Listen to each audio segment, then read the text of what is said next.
पिंड दी जामिया मस्जिद जरा अंदर थोड़ा कोना आओ ना आओ।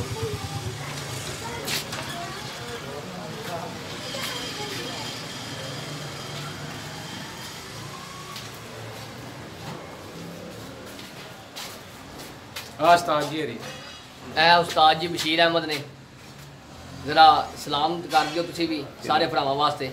अस्सलाम वालेकुम।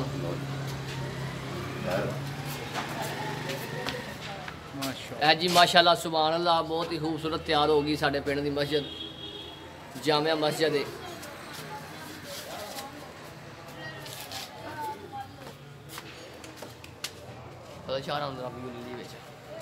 साढ़े पिंड की इमाम मस्जिद जनाब पीर सैयद फजल बख्श साहब। हाँ जी अस्सलाम वालेकुम चाचू जफर चट्ठा साहब सुनाओ ठीक हो। जरा सलाम पेश कर दिया जी अपना सारे सलाम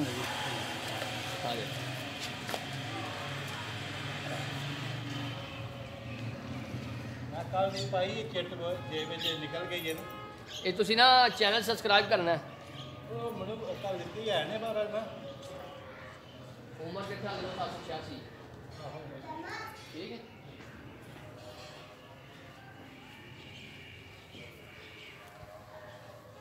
साढ़े पिंड के जामिया मस्जिद के इमाम साहेब जनाब पीर सैयद मुहम्मद फजल शाह साहब तुहाडे सामने मौजूद ने, नाल साजिद भाई करियाना स्टोर वाले। शाह साहब अपना जरा ना सलाम पेश कर दो सारे जेडे भाई परदेस है सारे बैठे ने उन्होंने वास्ते कोई अपना पैगाम। अस्सलाम वालेकुम रहमतुल्लाहि व बरकातहू। अल्लाह करीम जो आप लोगों को वहाँ पर अपने हिफ्ज़-ओ-मान में रखें और अल्लाह करीम आपके रिज़्क़ के अंदर बरकतें अता फ़रमाए। आप वहाँ पर खैरियत से रहें, आप खैरियत से वापस लौटें। अल्लाह करीम आपको दारैन की बरकतें अता फ़रमाए।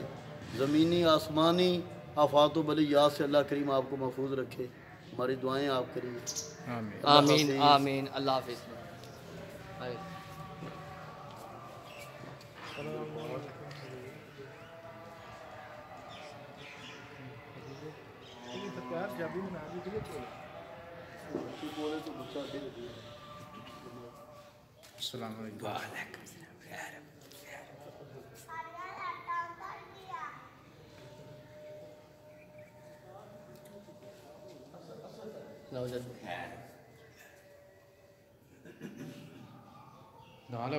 दस्या करते जामिया मस्जिद इंतहाई खूबसूरत इस टाइम बंदियां दे बहुत ही तावन दे नाल इस मस्जिद नूं तमीर किया गया है।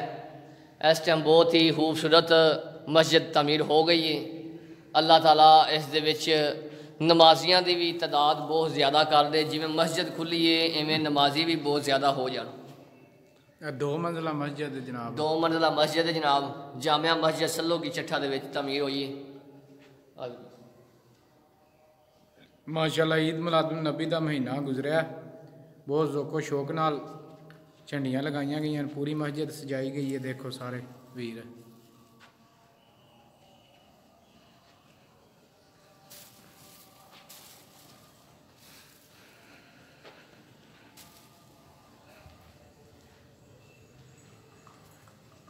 एक व्यू सारा तुहानू जांदी वार दा।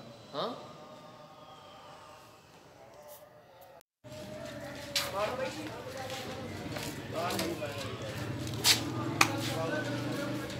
आजो आजो।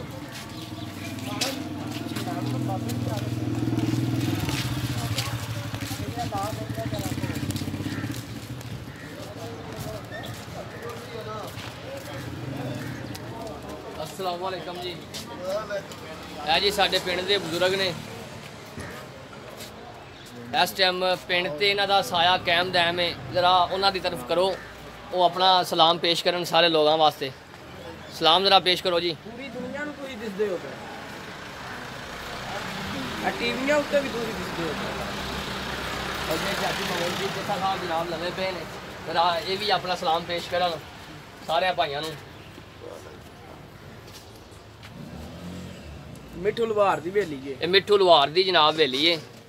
ते इत्थे पिंड दे बहुत ही शायकीन आउंदे ने। शुगल मेला वावा लग जांदा इत्थे, बजुर्गां दा समझो डेरा है।